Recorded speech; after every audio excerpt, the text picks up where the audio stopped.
Hello and welcome back to this channel. My name is Frida Weisel, and here I explore topics related to Judaism, New York City, with especially a focus on the Orthodox Jewish subculture of New York that I come from. Today, I'm calling all movie lovers, especially Jewish movie lovers, for this long-form interview.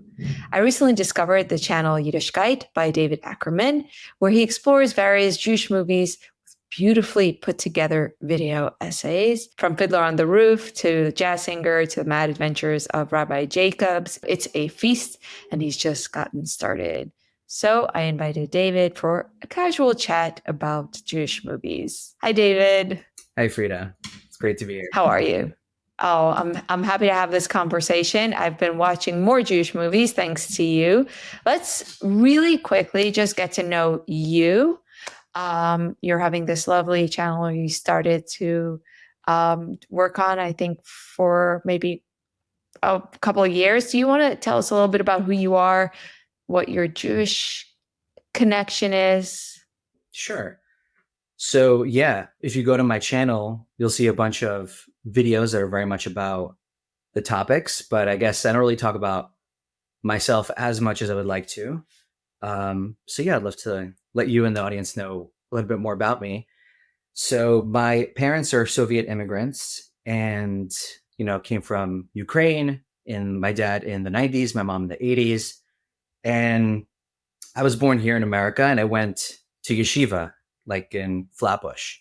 So I have that like very interesting perspective where I'm definitely like an insider because, I went through the system. I know the ins and outs and all the details, but having that like Soviet off the boat background definitely made me feel like, there was more to it than just the yeshiva and like sometimes a bit of an outsider too. And then my connection to Jewish history really developed later, like in my late teens, early 20s, where I didn't really feel a personal connection to a lot of the things I was doing. And I decided to like fix that and actually learn like, where does a lot of this stuff come from?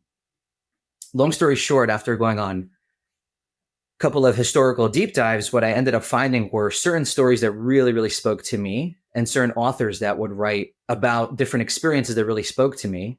And eventually I just felt this need to share that. And what's really interesting is that movies, not only a very accessible way to like talk about Jewishness and to see different challenges, but in particular, like movies themselves are it's like the perfect way to convey certain challenges around Jewishness. So it was like initially it was just like, oh, it's like a cool tool. But then I learned that like, no, the movies are often the point themselves, if that makes any sense.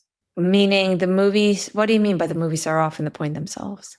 So for example, like a lot of the earlier movies in Hollywood, particularly The Jazz Singer, is not just a cool way to look at. So the story of The Jazz Singer, just to catch everyone up, is about a guy who, is raised, especially the earliest one from 1927, is about a guy who lives in the Lower East Side. His father's a cantor. Like if you watch the movie, he has a long white beard and like old school yarmulke and everything, but he wants to be a jazz singer and he's kind of going on his own journey. Today we might call that OTD. Back then they didn't use that label, but that's what the movie's about. And it's crazy that it's happening 100 years ago in 1927. And so at first I'm like, oh, wow, that's just a cool way to describe this challenge. That look, it goes all the way back. We've been dealing with this for over 100 years. But then I realized there's more to it than that. Like the actor himself went through a version of this. The people that wrote that went through a version of this. Like the people that were putting the movie together went through a version of this. The audience was going through their version of it. So there's just so much more to it than just like a tool. There's like this whole world of people that are going through this challenge 100 years ago. And I just found that really inspiring. And like, I looked at that and I'm like, okay, we're in good company. Like we have what to rely on.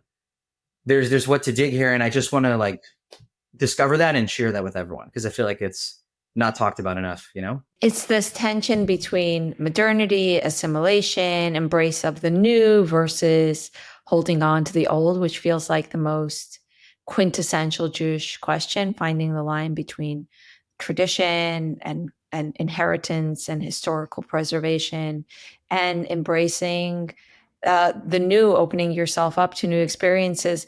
Is that experience, which is so central to my own life journey, is that something that's central to your own? I would say so, yeah.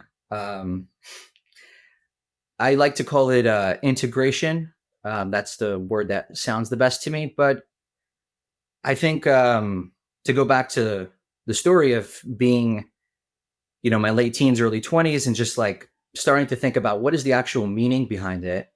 I made a video on my channel actually when I was first starting it to kind of explain what this was all about. And the way I did it in that video was the way it felt at the time was that Judaism, Yiddishkeit, was just a checklist. It was like, wear the right clothing, buy the right books, live in the right neighborhood, eat the right food, go to the right school, and you're Jewish. Like, that's really all you need. And that felt very shallow to me. I'm like, I want to be able to feel this. I don't want to just go through the motions. So there was two options, I guess, while I was going through that experience. One is to like just embrace the checklist and not think about it and just say like brush all those doubts under the rug. The other option is to like amplify the doubts and just go that route, and basically anything that may have had meaning during my experience in yeshiva, just totally brush that aside.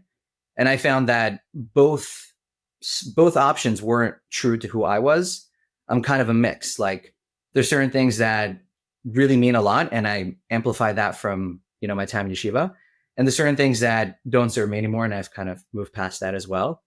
And everyone has, I think, their own journey. And that's why these stories really interest me, from the past 100 years of movies, but also farther than that, stories, history, like it all speaks to this thing. Like, it's not something that I'm going through alone. It's not something that like only this generation is going through.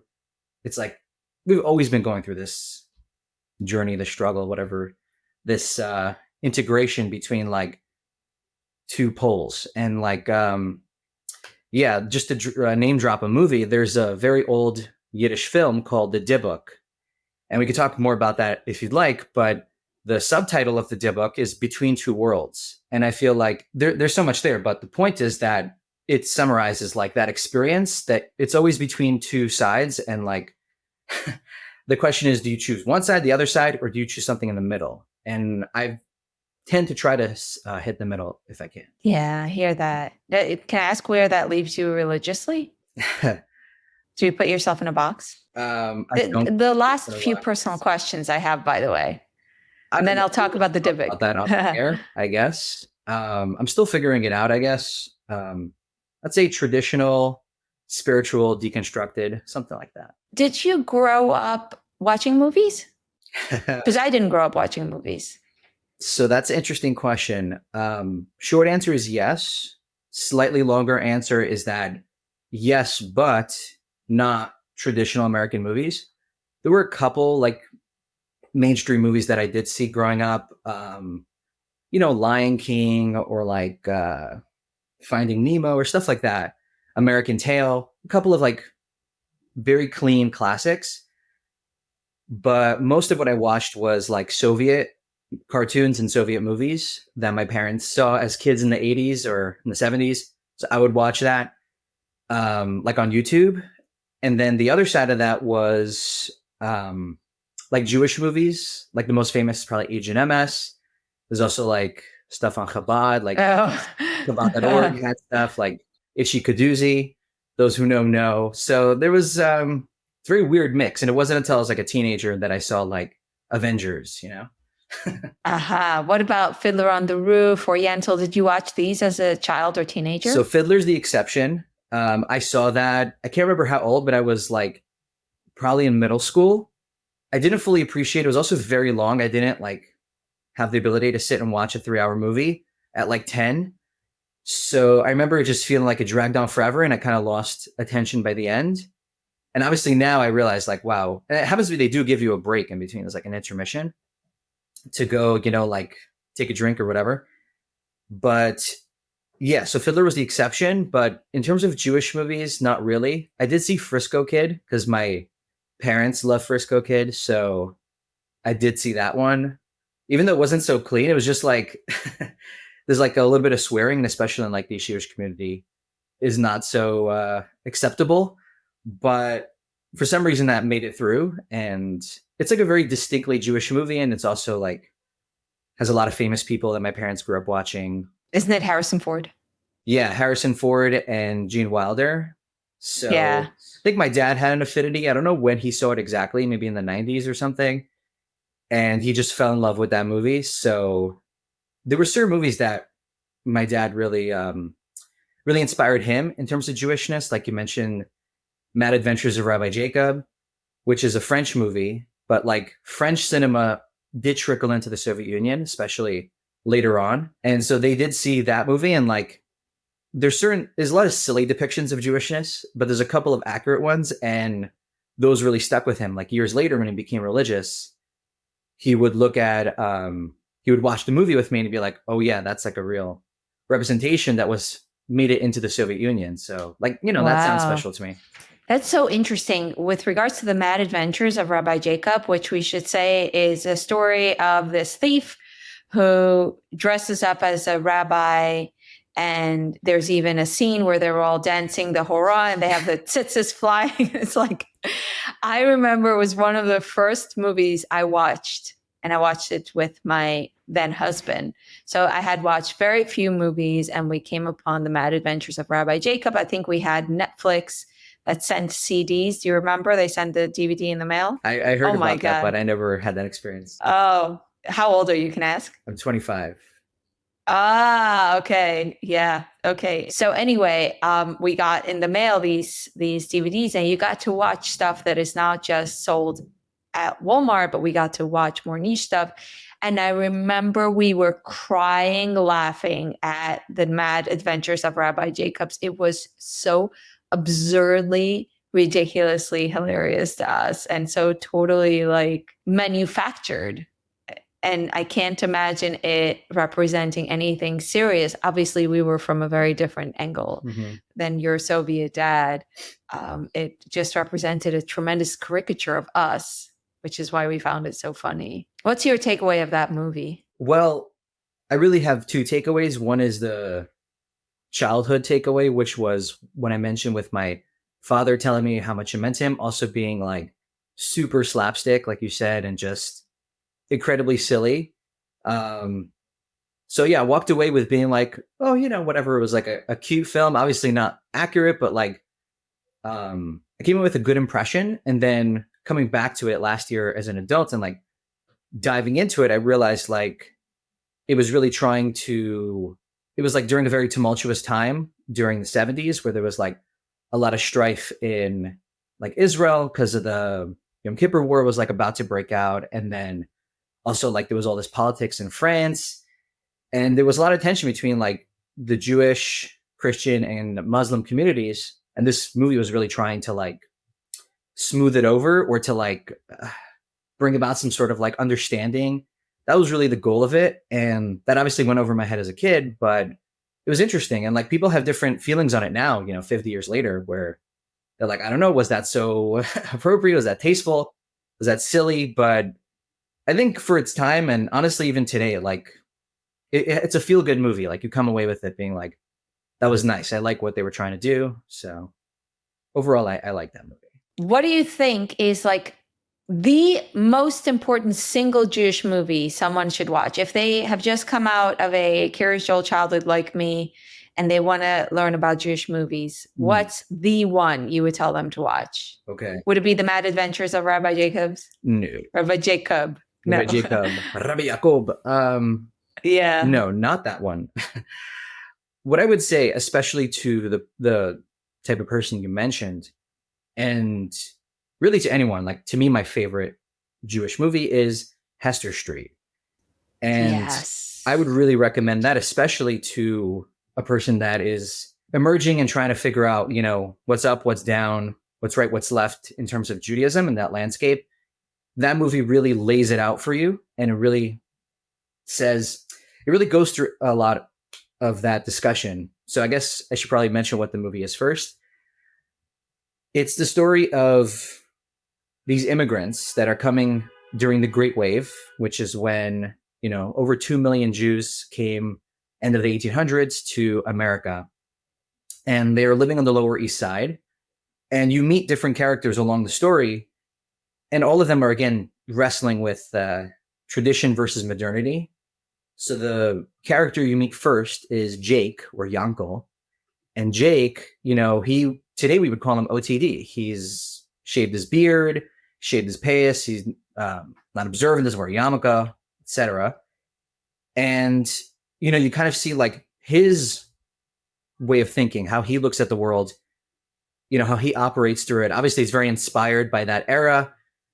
But like he associates like being religious with being uncultured, and he calls it like being a greenhorn. Like there's that whole world. But even today, even though we don't use the same language and the same like mannerisms, like that theme still stands true, because like there are people that totally reject that whole side, like we mentioned initially. And then you meet his wife, Gittel, who just came over from Russia. She's still wearing a sheitel, like the head covering. That's really like the main tension of that story. Like he keeps telling her, don't wear a sheitel, don't wear a techel. And, she eventually does integrate and she stops wearing a sheitel by the end, spoiler alert, but you get to see her journey. You get to see how that develops. And you also realize that, Jake is depicted in the movie in an abusive way. Like he's not a sympathetic character, but still so it's kind of like painting you in a certain direction towards Gittel and this other character, Bernstein. But still, it really shows you, it doesn't hold back. It doesn't really sugarcoat it. And it really shows you like the different ways of thinking and how that pans out in that world. And the connection to today is like so direct that when I first watched it, it felt like I knew who these people were. It felt like I belonged in that world. And that's why when I started the film club on Yiddishkeit, it was the first movie I chose, because I'm like, this is the movie. And I still feel like I want to do another video on it just to like shout from the rooftops, oh my God, watch this movie. Yeah, it's a very beautiful movie. I just rewatched it when we were talking about this video. We went through some movies that are like we would put on a top 10 list, right? And we didn't end up going with that. But for that top 10 list, I watched Hester Street again. When I first watched it, I loved it because I so related to Gittel, who arrives and feels that force of give everything up, give everything up. And she refuses. She might be a greenhorn and she might not know what people are saying because she doesn't understand English. So she is at such a disadvantage, and there are so many pressure forces telling her, give up yourself. And she refuses to move at anyone's time but her own. And it's just so lovely. I found it to be such a like refreshing antidote to what I felt were the OTD tales that were told when I left, which were mostly how heroic it is if you wear jeans and you eat a cheeseburger. And I cried when I watched it. It's just a beautiful, beautiful movie. But on rewatching it, I really couldn't stand Jake. It was such a distraction. What a terrible character he was. And I don't understand why they had to make him into such a extremely abusive person who is literally abusive to his poor greenhorn wife because she's not immediately cool for him and his friends. Mm-hmm. And it was like, what is the context in which they needed to create him in such strokes? Yeah, it's a good question. I don't know the exact answer. What I do know is that the movie was based on a book, or I think a short story by Abraham Khan. So I've yet to read that. I wonder if he's similar in that story or not. What I do know is that in the short story, the name of it is Yankel or Yekel. It's very much focused on him and his tale. And the movie, which was made by Joe Micklin Silver, she wants to get more on Gittel and really make her the forefront of the story. And really, like the older posters are of both of them, but the newer posters are of just her, because it's really her story. So again, I'm not really answering your question because I don't know why he was portrayed so abusively in that film. It could be it also represents like this idea of like an American Tale, which is this cartoon about the same time period, about coming over to America.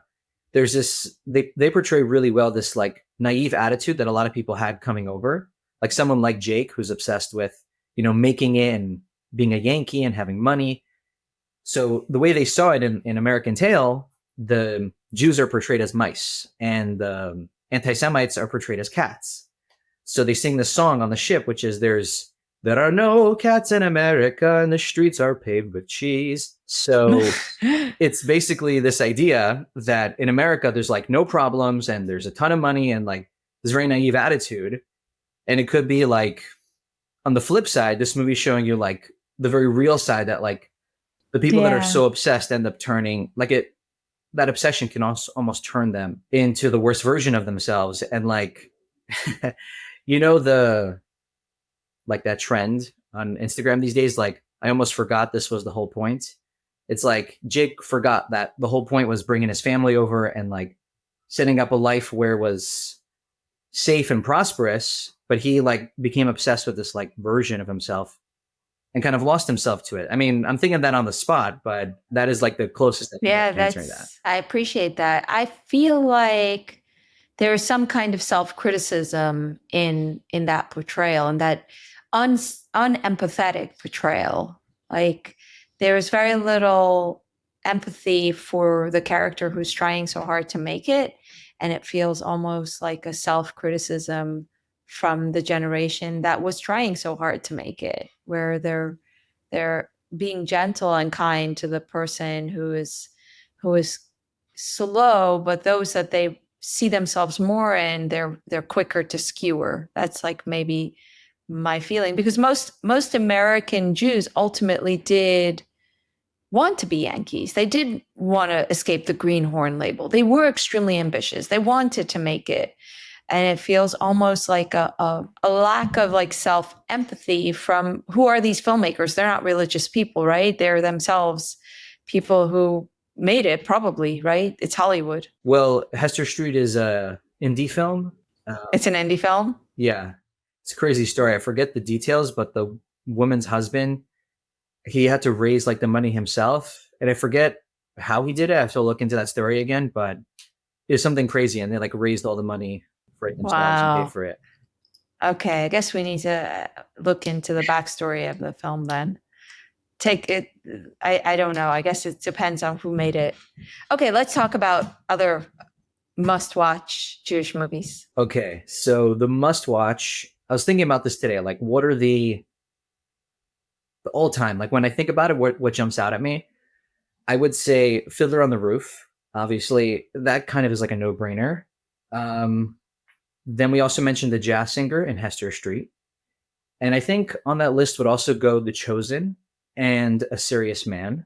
I think those 5 are really like your most basic. I think people would obviously come up with their own list. Like, what do you mean? It's these 5, it's that 5. And obviously... But you're being interviewed, so it's your 5. Yeah, I think the reason why I'm saying that is because everyone has their own list that they come up with. But to me, those really capture like the best of both worlds, where they really capture this universal struggle, but portrayed accurately in a Jewish setting. And I think sometimes movies are trying to be like, they're trying to capture just the Jewishness, and they totally miss like having a good story. And sometimes they're very focused on a good story and the Jewishness is very shallow. But like those 5 really tend to like nail both of them together really well. So, with a giant asterisk, like even Fiddler on the Roof is not going to be perfect, but it's, in terms of movies, it's going to be really close. So yeah, and even in all those movies, like Fiddler on the Roof, The Chosen, Hester Street, they're all dealing with this, again, between two worlds, being stuck, between tradition and modernity. And like every one of Tevye's daughters is being pulled between that. And Tevye himself is being pulled like between that as well, and watching as his daughters, progressively become more modern, I guess you can say.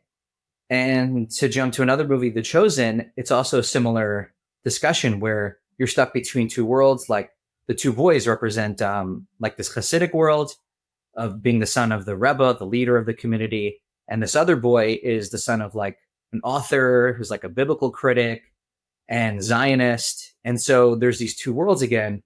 And these boys are like navigating what does it mean to go between that. And they end up kind of like swapping places, where the son of the Rebbe becomes like an academic and the son of the academic wants to become a rabbi. But again, it's just interesting and you get to explore their journeys. So to go back to your initial question, someone who's beginning to explore their own Jewish landscape, I would say those movies are really great because they really get you to think about it. They really get you to experience it.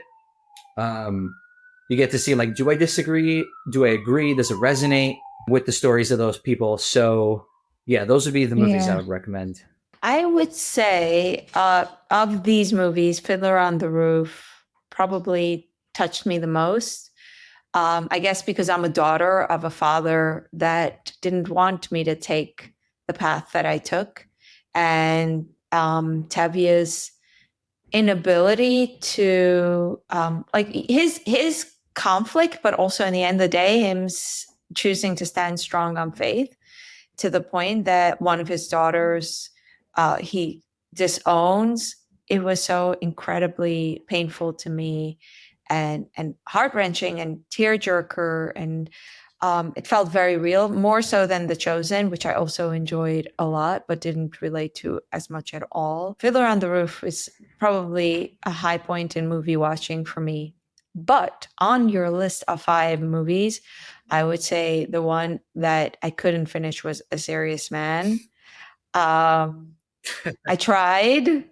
I don't know what I'm like. First of all, it has this weird opening scene in the shtetl that's like a satire of something. I don't know. Okay. It's like gory, right? That is like a gory scene. What happens there? Remind me. So yeah, I'm actually really curious to hear what you did not like about it. But the scene itself is this husband and wife in a shtetl. The husband comes home and tells his wife that he met this guy on the road and invited him home. And she says, "What do you mean? That guy died 3 weeks ago?" And she's convinced that that's a dibuk, that like somehow there's like an evil spirit possessing this guy's body or something like that. And she basically becomes convinced of it and stabs him. So, and then it cuts to black, and then the movie just starts, and there's no explanation like how it's connected.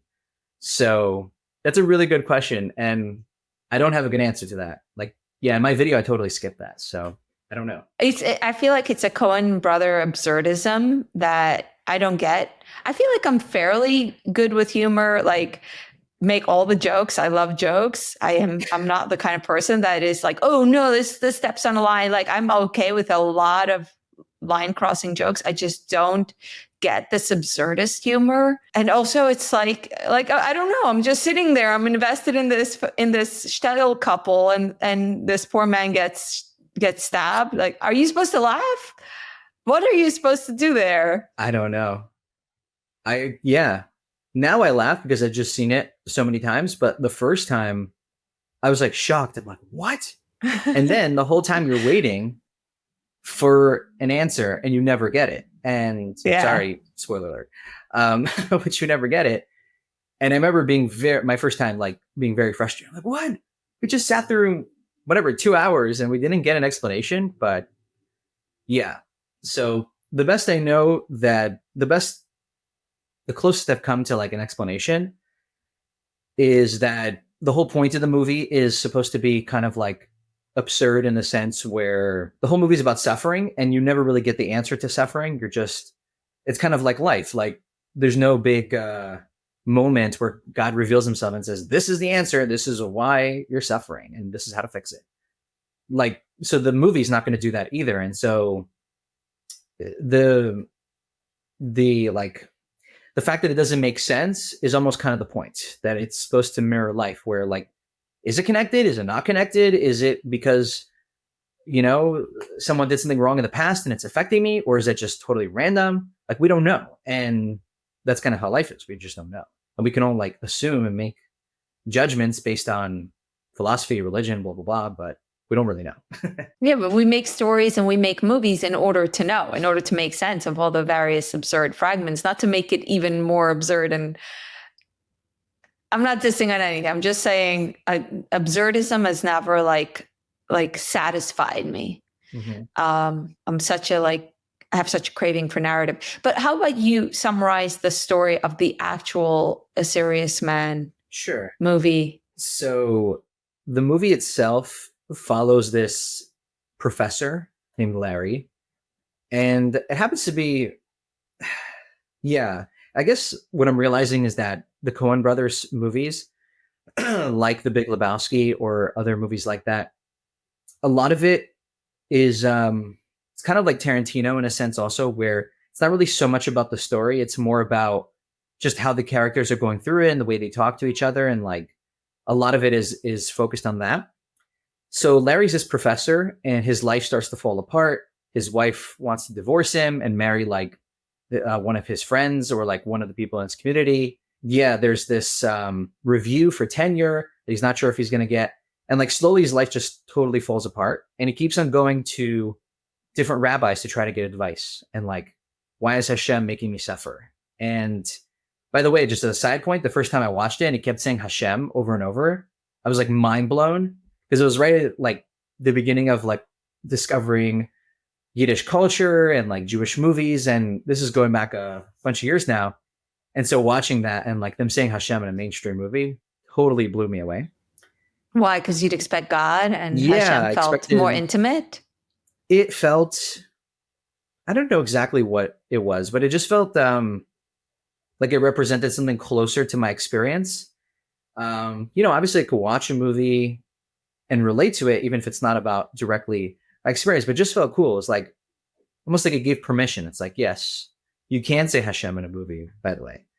That's just how it felt in my brain at the time. But anyways, so he keeps asking why Hashem is making him suffer.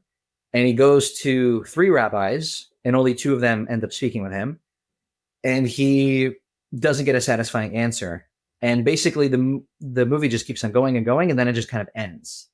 So if you're watching it, especially for the first time, it's like very unsatisfying, and it leaves you with more questions than you had when you started. It's like, okay, but why? But who? And yeah, it took a few times for me to like truly absorb and digest this film.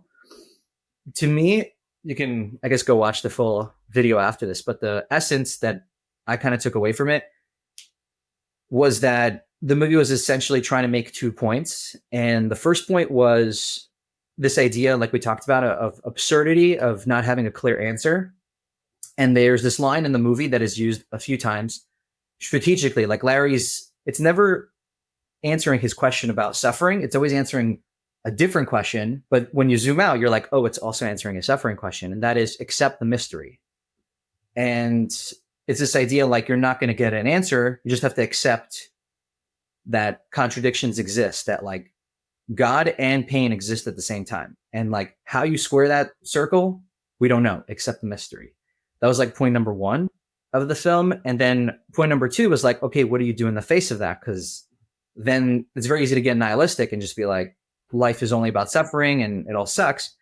So hence comes the title of the movie, which is A Serious Man. And like this kind of actually, now that I think about it, ties into the story of Jake as well, where Larry is very much chasing like this image of what he's supposed to be. He's supposed to be the serious man. And the movie opens with this quote from Rashi, of all people, that says something about you should live your life with simplicity. And they keep on mentioning that like very subtly throughout the film, that the point is not to like project some sort of image of like, you're the serious man, you're the greatest person ever. It's about just like, you got to do what your role in life is, like your tafkid, as you say in Hebrew. And like, if you do your tafkid and you kind of, just follow that simple path, then that kind of becomes the answering to like, why is God making me suffer? It doesn't answer that question, but it becomes like the way through that. And that to me was like the takeaway from the film. But again, that was not on my first time. My first time, I agree with you, was incredibly frustrating. And Interesting. after a summer of obsessively thinking about it, that's where I reached. That's very interesting. Those are very interesting takeaways, and also interesting takeaways in terms of Jewish themes, because the one Jewish theme we've covered so far is the theme of the pull between tradition and modernity. And of course, there are other Jewish themes like suffering, I think, and making sense of suffering with our very, very long, difficult history is a recurring like theme, and the question of what does it mean, especially, how does faith square it? And I do find it interesting what you're saying about accept the mystery, which fits with all of this like Coen brothers' lack of giving you what you're coming for, which rabbis are supposed to be able to give you like an easy answer. And instead it's like a more challenging answer, which I'm just bringing it around thinking about how this is a Jewish theme, that whole idea of like sitting and pondering on these existential life questions to me is very Jewish. Yeah, I agree with that. I actually, we were talking about before about how broad the idea of like Jewish film, or let's say Jewishness in film, to make it a little broader, how broad that is. And I would say it really goes into 4 big groups that I tend to put titles in. So the first one is definitely tradition versus modernity. And there's a lot of subcategories to that. Like we mentioned, immigration is definitely one of them. But it's a huge category, and I think we've gone through a lot of that. The second one is definitely dealing with suffering or dealing with tragedy or processing tragedy. A lot of it is like a lot of really, really good films about Jewishness are about looking, let's say, after World War II, kind of reflecting like, what does Jewishness mean in the face of that? And it also deals with this pain, but it also deals with Jewish identity. Can you name titles? Sure. So probably my favorite one in that genre is Left Luggage, which is, I think it's also indie. I should probably know more of the insider scoop of all these things, but the internet exists. We could just look it up. But that film is also really good because it shows you a bunch of different views on this central issue of like, okay, we had this incredible tragedy of the Holocaust, and now the story takes place in the 70s in Belgium. So like, all those people went through that firsthand. And now they're all just trying to, 30 years later, piece their lives back together. And everyone kind of took a different view on it. So there's a secular family and a Hasidic family. And then there's people in between. And everyone has this different view. And like throughout the story, so the story is basically about a young woman who becomes a nanny to this Hasidic family. And she herself, her parents are secular, although she's Jewish. And she basically starts being a nanny. And there's this little boy with like a developmental delay, like he's not able to speak. And she basically falls in love with this little boy and starts helping him. And eventually this boy starts speaking. And the father at first is being kind of like a Jake character, where he's like incredibly rude and kind of abusive, and just, you don't really understand where he's coming from.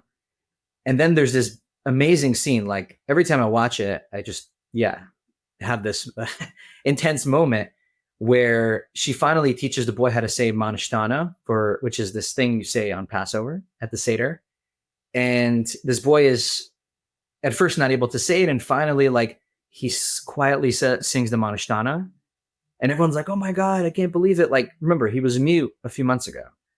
And the dad goes like, it was good, but you messed up on this line, so now repeat it. And this turns into this whole fight. And what you learn at the end of the fight is that the dad, this came from like his inability to process what happened, because this little son of his looked exactly like his brother who died in the war.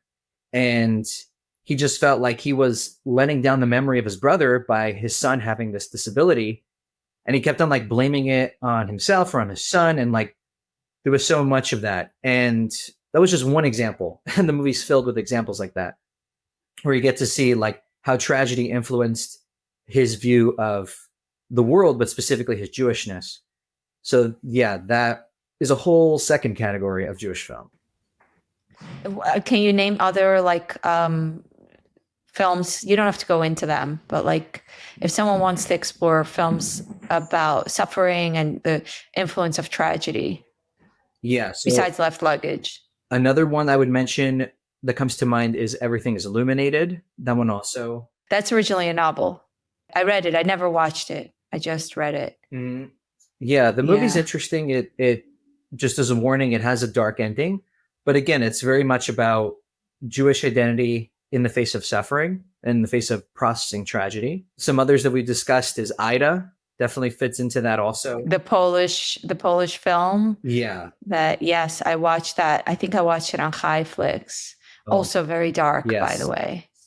Very, very dark and very similar. It almost feels like a companion piece to Everything is Illuminated. Then there's some others. There was a movie came out this year. I wouldn't exactly call it a Jewish movie, but it does fit into this category, which is The Brutalist. Again, it has similar themes.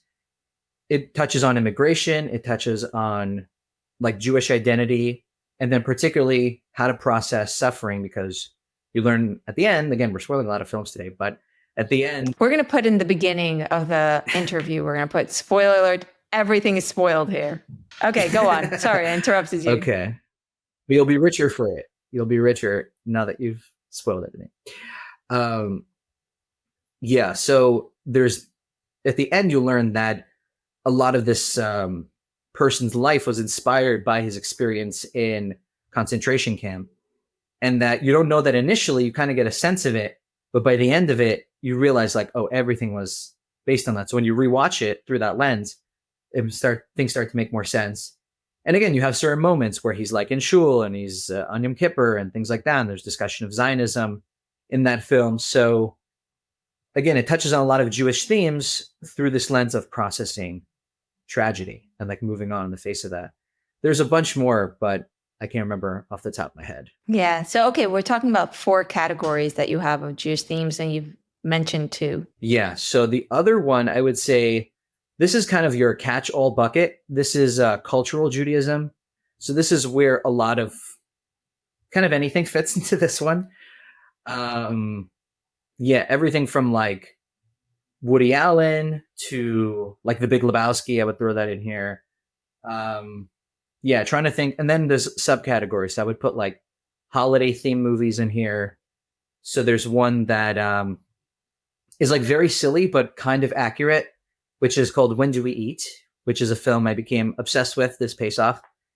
It's about this family that comes together for a Passover Seder, and it's incredibly dysfunctional, and everyone's in their own crazy world doing their own crazy thing. So again, it's very silly, but it kind of accurately captures some dysfunction and captures the way people think.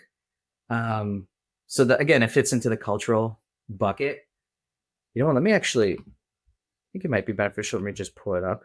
Yes, I'm just looking at it. Yeah, so that's really the cultural Judaism. Woody Allen, for instance, Woody Allen stuff is like the neurotic, overthinking, insecure Jew. Would you say that that's what makes Woody Allen like the Jewish Woody Allen content? I think so. Yeah. I have to be honest, I haven't fully taken a deep dive into Woody Allen because the list is so huge and like he didn't resonate with me at first. So I'm like, I'm going to come back to you. But there was something to that where the scene that sticks out of my mind was in Annie Hall, where he's sitting at like this dinner with this like grandmother of this non-Jewish woman he's dating. And he just pictures what he looks like in her mind, like a long payas. And he's like being all, oh, whatever. It's like very stereotypical and kind of a caricature. Not kind of, a caricature. But it's very famous. And it's a part of Jewish film. But is it up there with like dealing with tragedy? Is it up there with like tradition versus modernity? Does it have that soul to it? I don't know. Maybe for some people, not for me. So, I just kind of put in the catch-all bucket of cultural Judaism. Yeah. I mean, there is the question for Jews who grew up totally assimilated or integrated, if you will, whatever it is, who didn't grow up traditional and didn't have that like religious Judaism, but had a very cultural Judaism. There are these like ideas of the stereotype of a Jew among non-Jews, like in South Park, where this cousin comes and that cousin is like money grubbing, nerdy, and I don't know about the money grub, but it's like neurotic and too smart to be socially adaptive. And the main character, who is Jewish and who has been trying so hard not to be that way, is like freaking out because the cousin is making him into this, like, is by association hurting his reputation of getting away from Jewish caricatures. And I think that is a theme that can be especially relevant to Jews who didn't grow up with tradition being a big question, but grew up among non-Jews, understanding that there are stereotypes about them in their social circle, stereotypes about Jews and money, stereotypes about Jews and smarts and nerdiness and uncoolness or whatever it might be. And I feel like maybe Woody Allen deals to some degree with that, even in the scene in Annie Hall, where he is trying to be cool and discuss ham, and he's eating ham, no problem. But in non-Jewish grandma's mind, he cannot escape that. He is wearing the Hasidic garb, and he is the caricature still. And that othering feels like it's its own genre, the feeling of being othered in larger circles where you've tried to integrate and you sort of supposed to be integrated already. Yeah, I really like that you mentioned that, because that really is an offshoot of what I would put in the tradition versus modernity, or like call it between two worlds. I think that's a better way to call it. Yeah. Because again, it's between two worlds of like being totally insulated and being, totally integrated into general society. And like you mentioned, this character in South Park who's feeling that tension, or Woody Allen who's feeling that tension. So yeah, it's actually a really good point. I didn't think of that in regards to Woody Allen, but even for example, the movie The Brutalist, there's this moment in that movie, which to me really was like, wow, it's like a gut punch. And it was kind of the point of the film, I think, where kind of towards the end, there's this building of tension, and it's like building the whole time, and it kind of explodes towards the end. And there's this son of this rich billionaire who tells the main Jewish character, he's like, we just tolerate you. And like he finally spells out what's been building up this whole film, which is that like, we don't actually, like he's saying, I don't actually like you. We don't actually like Jews. We like just tolerate you. We just keep you around so you can build our projects for us, and then we're going to discard you.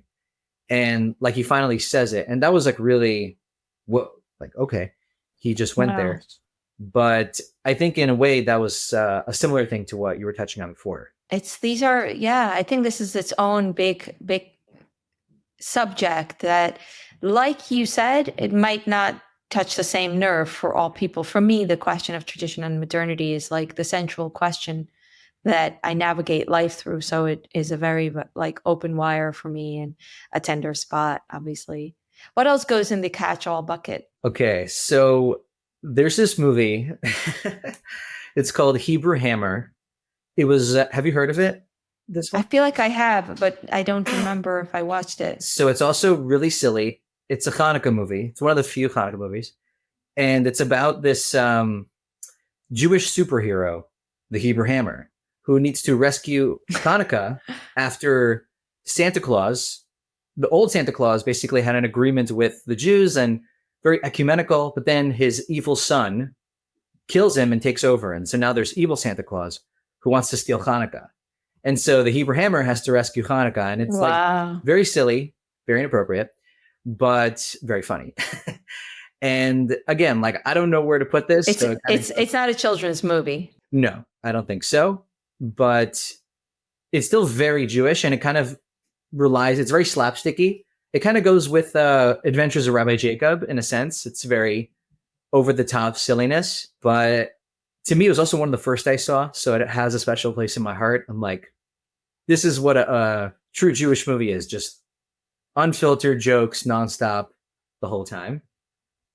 Yeah, so that's another one. I also have a whole section of B'nai Mitzvah movies that I think I'm a little bit too old to really appreciate because, my bar mitzvah was in the past, but there's a bunch. So recently there was one about a bat mitzvah called You're So Not Invited to My Bat Mitzvah. Oh, yeah. That made a lot of waves. Was it Adam Sandler? Yeah. I did see it, but shocker, did not resonate. But I definitely understood like why it resonated with a lot of people.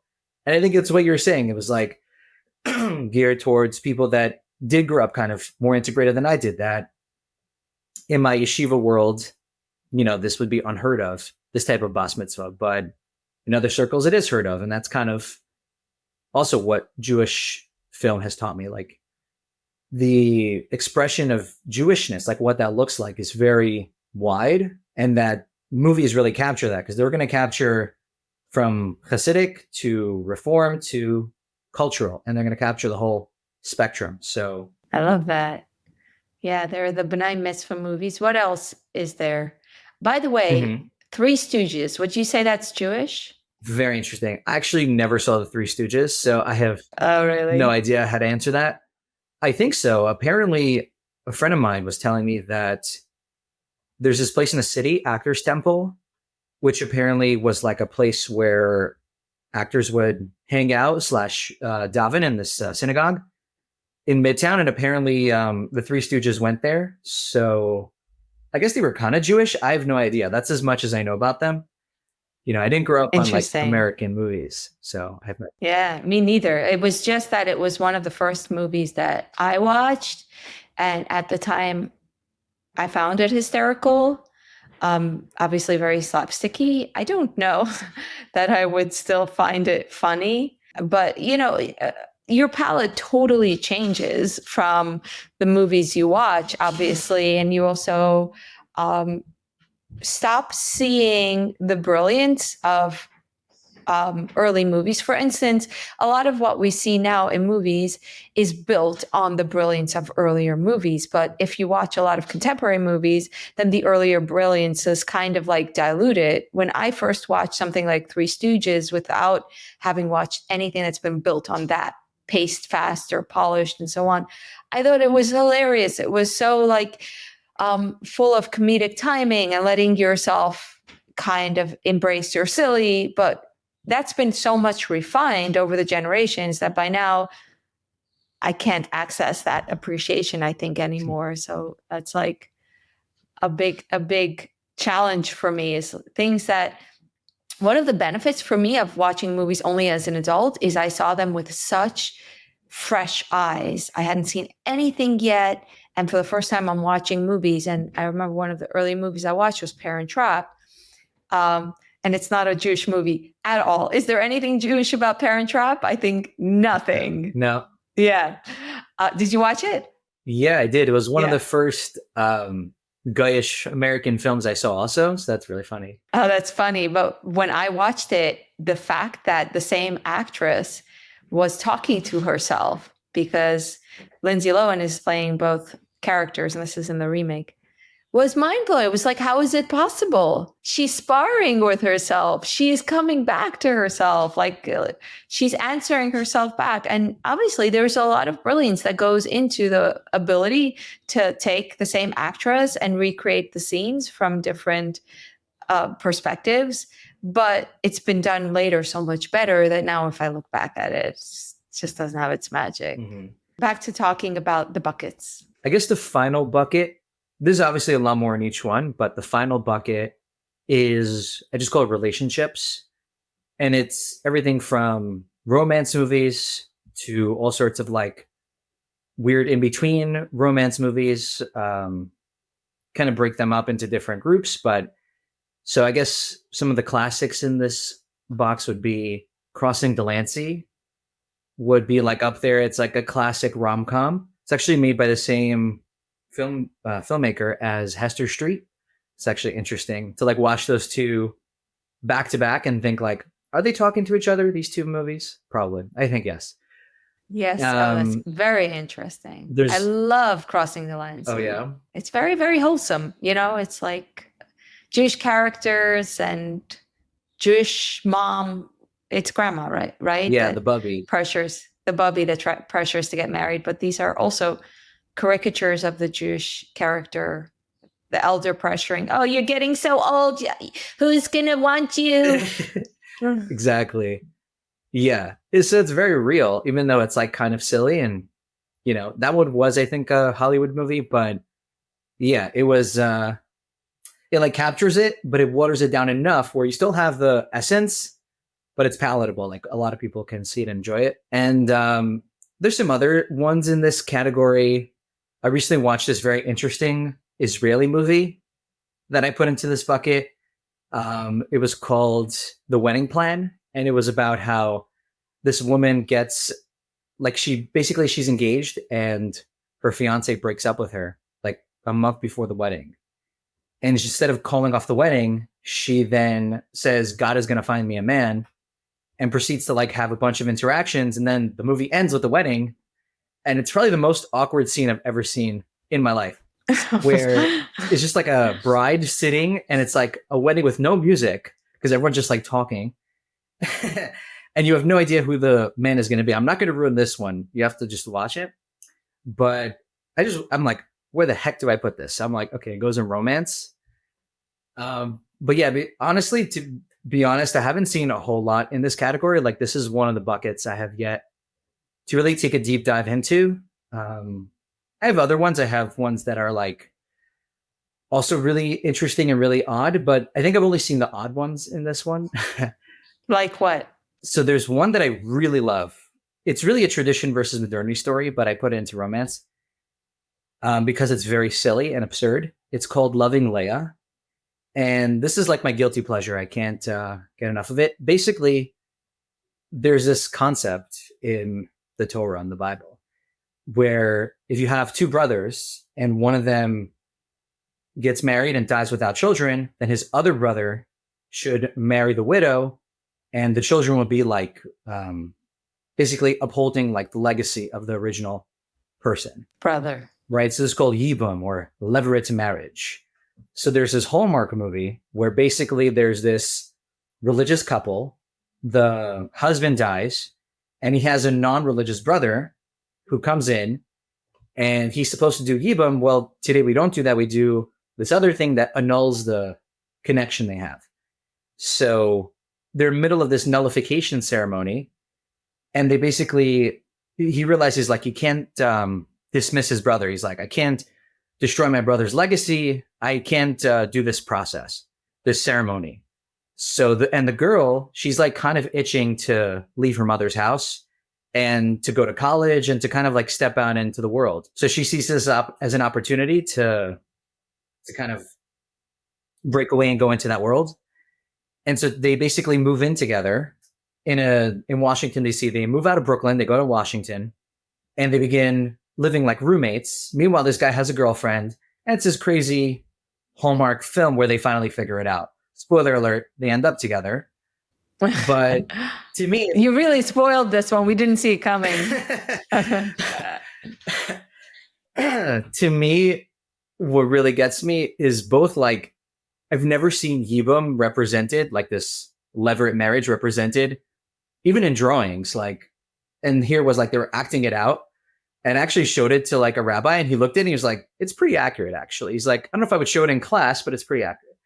And so that was pretty funny. And the other side of it is like very much tradition versus modernity. Like, this woman saw an opportunity to kind of step out and live a more modern lifestyle. And like, at first her mother is not very happy. Eventually she comes around to it. But like, you know, it's very silly. Like, you kind of see the whole thing coming and there's no like surprises, but it's a very feel good movie. It's like, you know, so. Wow. It makes me think of the Israeli movie that I cannot remember the name. That is also a woman, her husband dies and she has to marry the brother. Do you know what I'm talking about? Because I can look it up. Is it Fill the Void? Because I haven't seen that, but I've heard Yes, of it. Fill the Void. Fill the Void. Okay. That's what it's called. Thank you. It's called Fill the Void. And it's a very different story. It's not like Loving Leia, this romance. It's a completely different direction, but it's one of the interesting representations of Haredi life coming out of Israel, which I think is more is better done there, is Fill the Void. And I enjoyed that. But I have to remember the main plot points. Again, I have to rewatch it. Where would you put two real classics, and one of them you touched on, are Yentl and The Dybbuk? Okay. Where would you put those? So Yentl is... And maybe tell us the story briefly. Mm-hmm. So, yeah. I feel very strongly about both of them, but totally opposite directions. So I'll start with Yentl. I'll kind of get that one out of the way. Yentl is a story about a young woman who lives with her father. Her father's like a scholar. He basically studies the Talmud all day. And kind of like unwittingly, he ends up teaching his daughter Talmud, not on purpose, but because like she's just around all the time and she picks it up. And she lives in like a shtetl in this little town where, you know, this idea of like women don't read books, women cook, and like it's constantly reinforced. And she wants to break out of that, and she ends up dressing up as a boy and going to like an academy after her father passes away. She ends up kind of running away and dressing up as a boy and ending up in this academy with these, like, she meets these guys and gets into this whole weird love triangle. And I watched it. I was like very turned off by it, honestly. It didn't resonate, but I decided to be vulnerable and talk about that on my channel briefly. And I was doing this video where I was ranking some of the movies I saw this year, and Yentl was one of them. And I was honest, I didn't like it. And a lot of people explained to me that what I was missing was that this was really kind of a LGBT story. And like a lot of people saw that as like part of their journey. And that was something that just totally went over my head. So once people explained that to me in the comments, I kind of, and I read a little bit more about it. I'm like, okay, I kind of see where it was coming from, but there were still things about it that bothered me, particularly the way like Talmud study was represented. It just seemed like they should have hired someone who knew what Talmud study was about as like a consultant, and like just asked them like, what does it look like? It sounds like they just totally made it up with zero knowledge. Like, I'll give you a really good example. I was discussing this with a friend of mine. He explained it perfectly. There's this comedian named Elon Gold who has this sketch like, what if Jews had Christmas trees? There would be like Maseches Christmas, and it would be like, if it's 6 feet tall, it's good. And like, what if you chop off the top? Then it's not.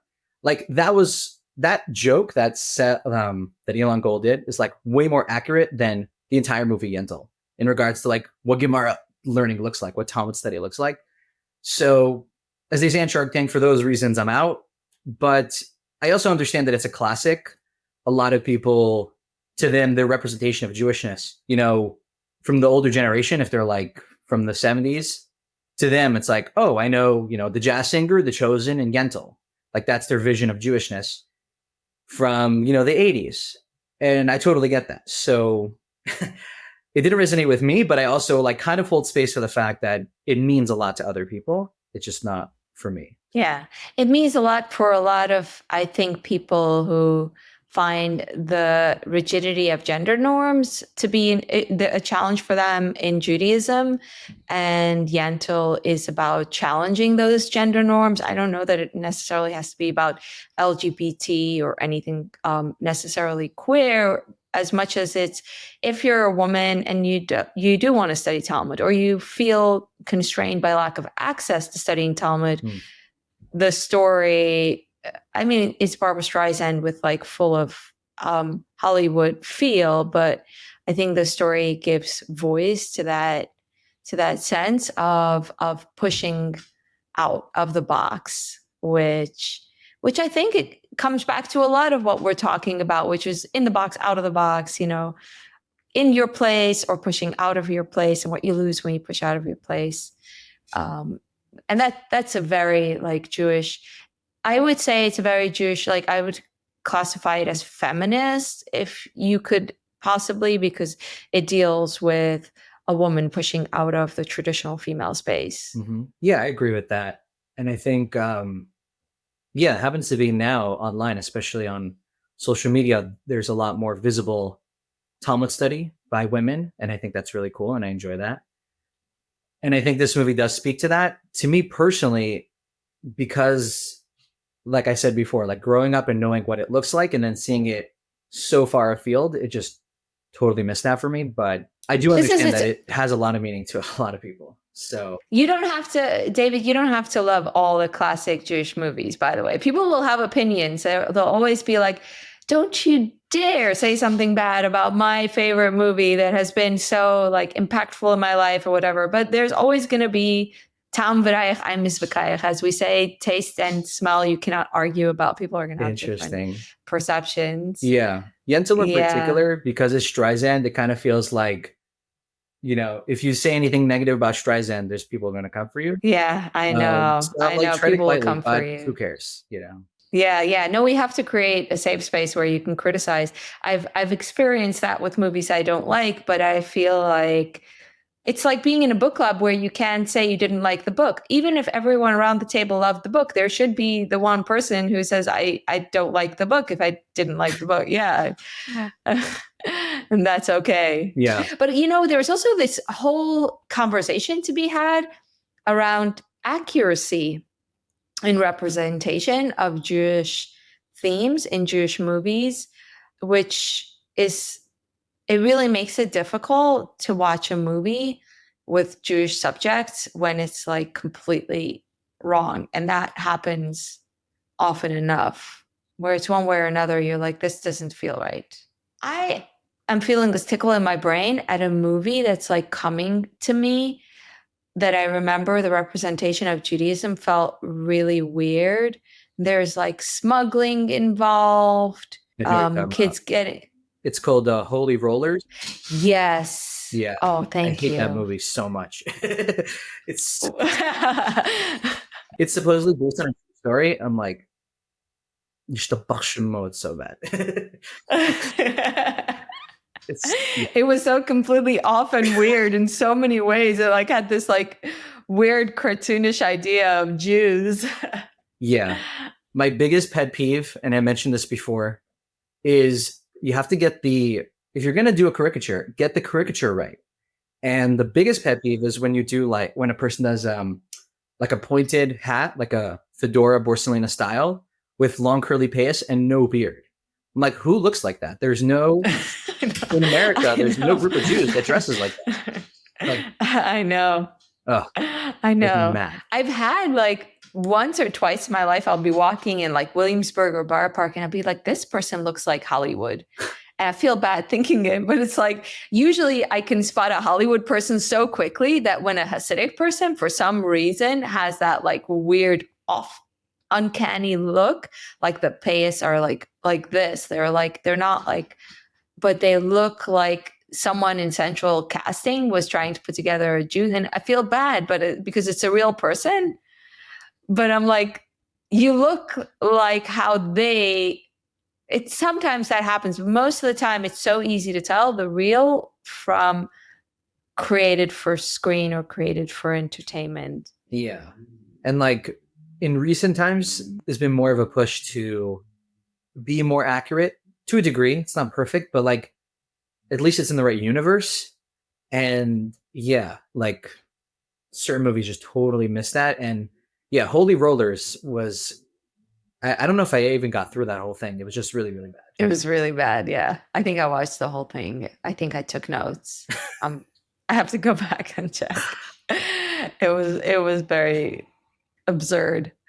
And also a trope in a lot of these kinds of movies is of the venerated shiksa and the like yeshiva boy drooling over her, which is so like borderline offensive. Yeah. And tiresome.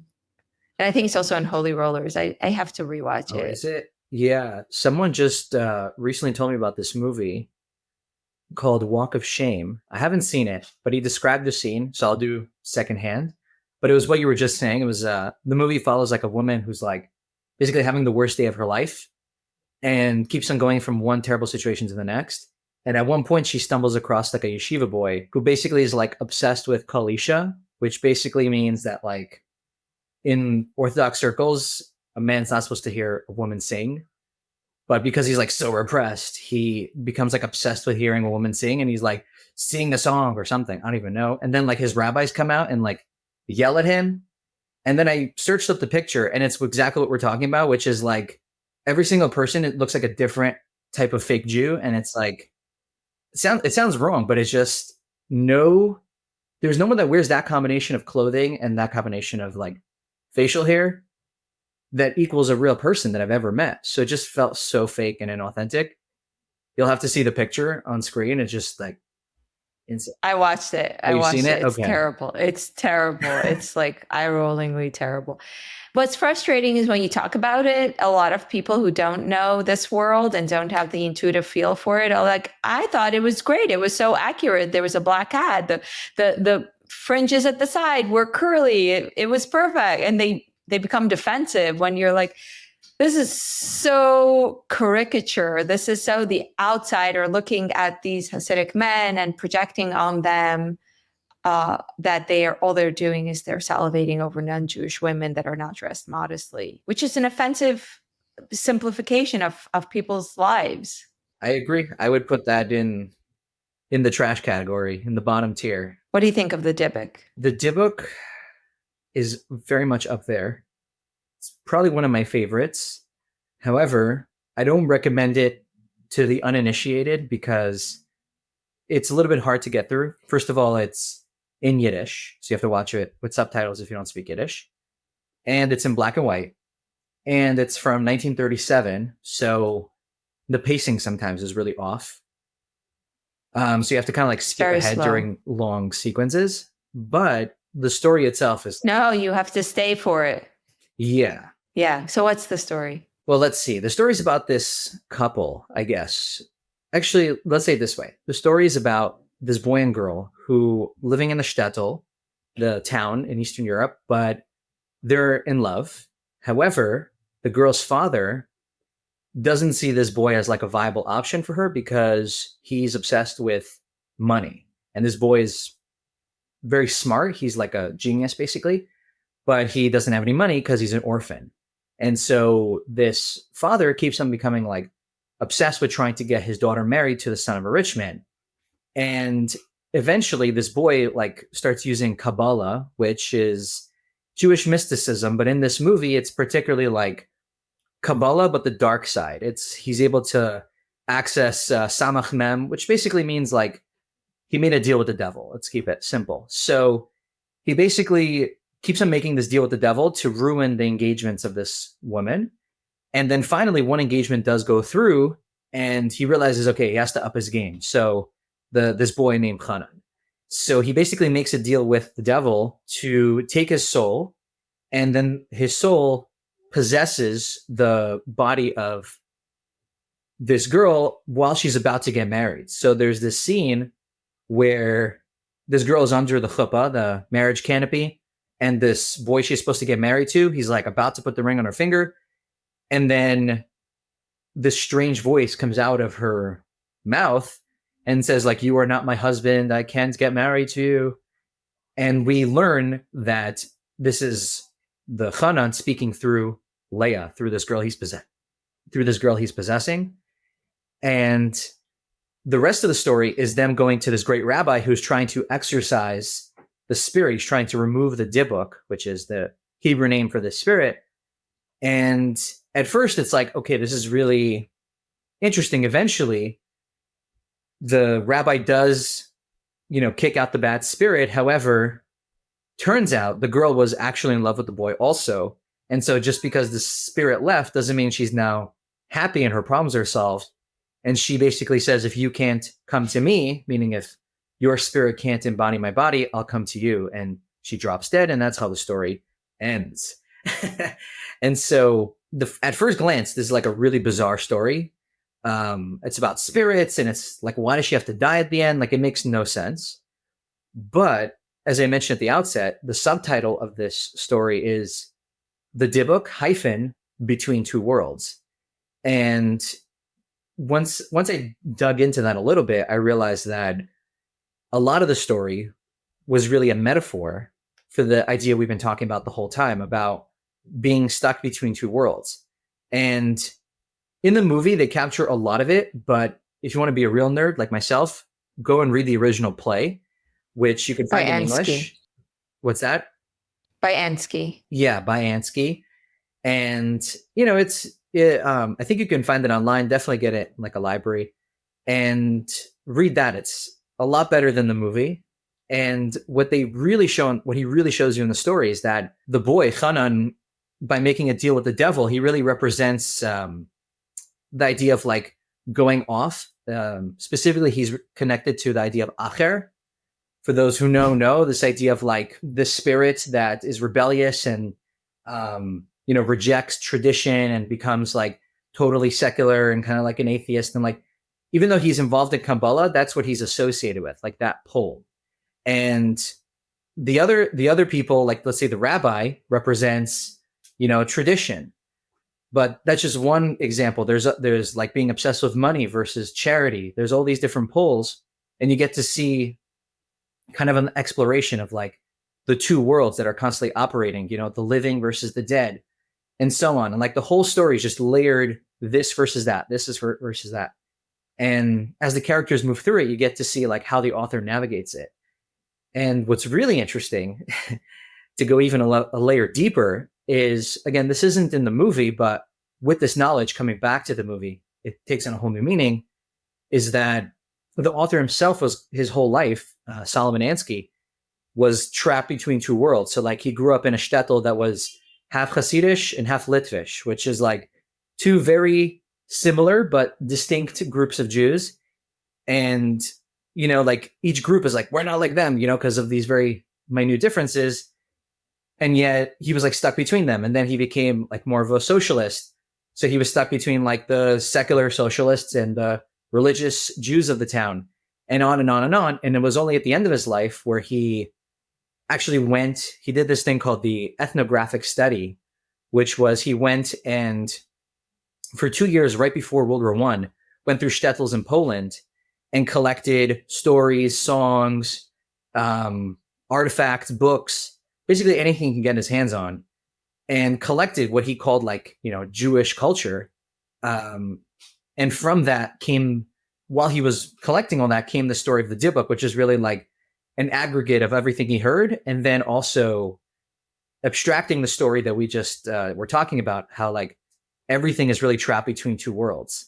And he like took that and used the stories he heard to tell his own story and to kind of come up with his own conclusion of like how the two things are supposed to be reconciled. So going back and watching the Dybbuk again through that lens, I was blown away. I was like, wow, this is up there with Hester Street, but it's not as accessible. You know what I mean? It's not on the surface. Like Hester Street, that's what the story's about. Here, it's like 1 to 2 layers beneath it. But once you get there, it's like, so good.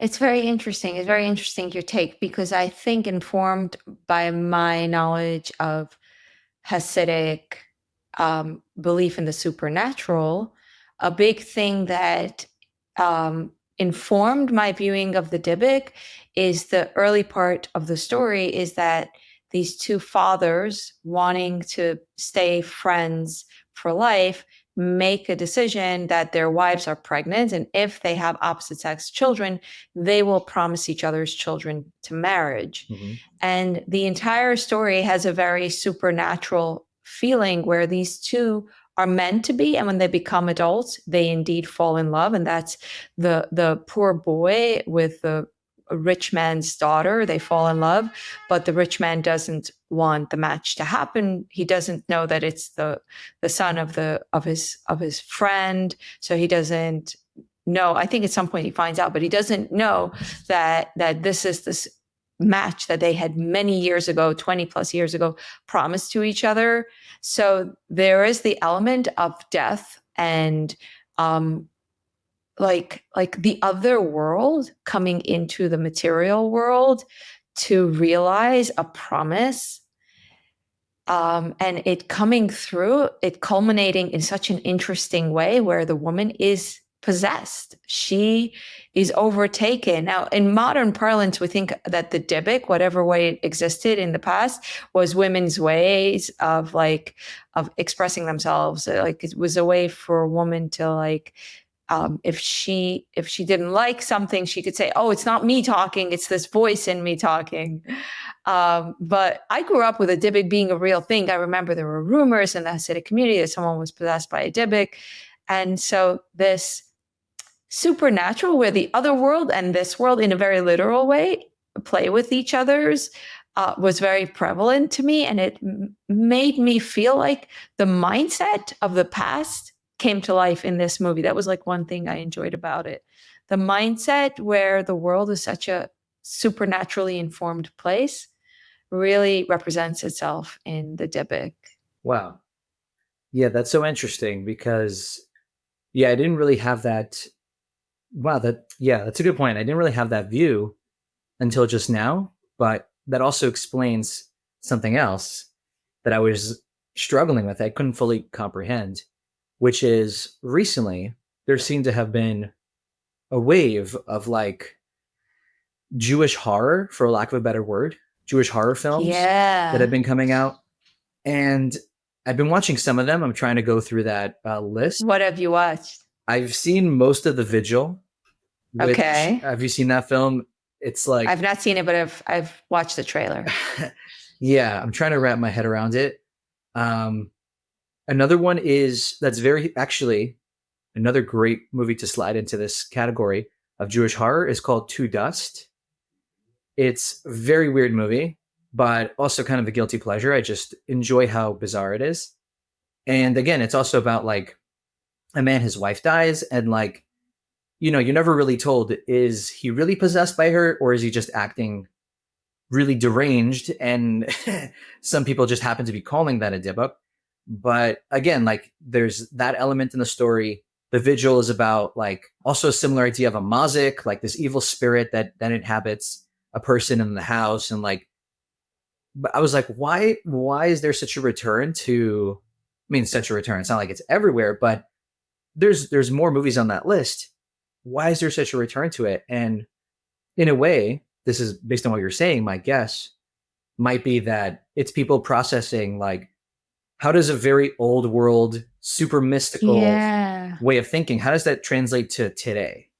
And I'm not sure what's causing that awakening, but it's definitely happening. And so that might be the reason why it's happening. I did see some of I saw it To Dust, and I saw the trailer for The Vigil, and they do play with these, what we can call Jewish horror themes, which often involve the dead rising somehow in this supernatural way. So I want to wrap up the interview by talking about two buckets that I feel like we should at least touch on, which is Israeli film and Holocaust film. Do you feel like they are their own category, or are they part of what we have talked about? What's your view? Yeah, so I put those two categories as subcategories under the big tragedy category. So I'll just read to you. I have this list. The tragedy category is stuff that is just tragedy. So let's say like A Serious Man. But then to get more specific, there was processing trauma, which we spoke about. Then there's Jewish horror, which I didn't really know where to put it. I was like, tragedy, death, it works. And then the next three is what you just mentioned. There's anti-Semitism, World War II, and Israel. And I feel like all three of those also belong under tragedy, even Israel, because the movies about Israel, at least the ones on my list, tend to be about war. So it kind of all fits together. I haven't seen, it happens to be, this is another category that I've barely scratched the surface on because I'm so interested in tradition versus modernity and integration, immigration. That's really where my head is at. So if you look at that list, they're all kind of checked off, or a lot of it is. But these are a little bit less so. I guess part of the reason I haven't jumped in is because there's just so much emotion there that I don't feel ready to process yet. Because I feel like if I really want to understand what this movie's about, I'm going to have to like really put myself there. And with the questions of, let's say, between two worlds and all that, and even processing tragedy is something that I'm already kind of doing anyway. So the movies are just fit right into where my mind naturally is. But I feel like as I wrap up this category, meaning I cover all these movies and I kind of get what I need to say off my chest, I can then turn my attention to other stuff like World War II and Zionism and like big topics that I just at the moment haven't delved into, honestly. So yeah, that's kind of the answer to that. Yeah. Well, there's a lot of work ahead for you, obviously. You're not going to run out of content ever. You're going to be working, editing, scripting for eternity. Yeah. It's the best. It's fun. Honestly, yeah. There's nothing like Yeah. that. Yeah. Listen, you just got to grab the popcorn and enjoy the movies and then watch it again. And there's something wonderful to being able to unpack it and articulate and process what it means to you. Stories are everything. That's my view. Stories are so important. Mhm. Any final thoughts you want to share? Well, there's one thing I haven't thought about. Let me think. Okay, I guess this is what I have to say. You mentioned at the outset, you asked me, like, is there a particular movie that someone, emerging from a very insular Jewish community should see? And, that's what we've been talking about. I think stepping away from this conversation, my big takeaway, and hopefully, your takeaway as well, is that when I was first, going through that experience of looking at the checklist and saying, I want more, it felt very isolating. It felt like I was the only one going through it. And I feel like movies really opened up that door for me and said, like, no, it's not just you. There's a lot of people going through it. And I think it opens the door for conversation. If two people see a movie, it can be like, what does it mean to you? What does it mean to you? It starts a conversation in society, like newer movies that come out, get people to talk. So, yeah, I just feel like there's a lot of power, and I encourage people to go watch a movie, start a conversation with other people online, with other people that I feel like, this is the point of what movies are supposed to do. Like you said, it's about telling stories. So it's not just on the screen. It's also for us. Like, we're part of telling that story too. So Yeah. I encourage people to take advantage of that. Wonderful. Well, I hope this conversation will start in the comments of this video. We invite everyone's polite disagreement, please. There's a lot of opinions around movies. Also, your recommendations of what should be the one movie we should watch next. What are you watching next, David? What I'm watching next, I'm going to try to get through the rest of the Vigil. Okay. I may have to do that with some other people. I have some random Jewish movies that I just put on there. I'm in the middle of watching this film called Felix and Meira. You want to see Portnoy's Complaint? Sophie's Choice. Portnoy's Complaint is a movie? Apparently. I think someone in the comments told me about that, and so it's on my list. And I have a friend who's a big fan of the author of the book the movie's based on, so I'm like, okay, I have to see it. So, yeah. Have you heard of The Avalon? Someone suggested on my YouTube channel. Again, I've heard of it. I haven't seen it. But I think I'm going to watch Lost Luggage. Yeah, Left Luggage. Left Luggage. It's actually on Fiflix, so. Oh, really? Okay. Unsponsored. Great. Yeah, not sponsored at all. This is Fiflix is getting a moment of publicity just because they do a lot of Jewish films. Well, David, thank you so much. I really enjoyed this discussion, but also all of the wonderful, thoughtful work you put out. So I hope that the viewers will check out your work on the video description, which I'm going to link. And thank you also all the viewers who are part of the conversation and the podcast listeners as well.